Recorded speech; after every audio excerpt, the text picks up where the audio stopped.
Well, the next big thing in innovation, that's a big question. I think we're now in a position where over 80% of Fortune 500 companies have meaningful innovation processes internalized in their organization.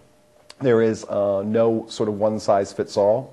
It is a gray science at best. It is both, in fact, an art and a science that engages both statistically projectable data, empirical information that can give you guidance as to what products and services developed.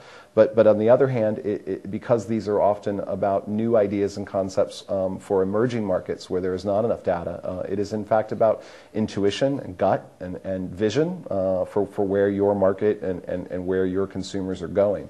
So it is about combining those two. And I think the future of innovation is the big debate right now, right? Will the economic downturn actually cause a flurry of activity where we sort of reinvent not only our economy but whole categories of businesses such as the automotive industry or the news gathering industries, or will they sort of just fold in upon themselves? If you look at sort of the grandfather of innovation in Clayton Christensen's perspective about disruptive innovation, it would appear that more often than not we are sort of doomed to repeat the sort of lessons from the past and not to really learn from those lessons, I should say, but instead to repeat them.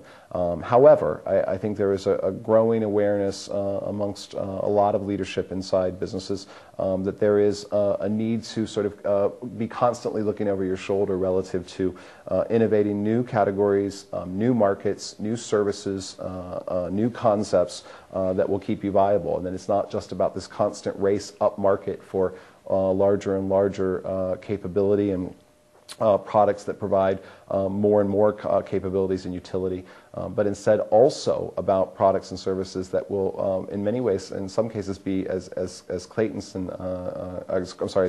defines it, disruptive innovations that sometimes have less utility, but are appealing to a wider market because of their lower cost and capability that matches the interests of that consumer segment.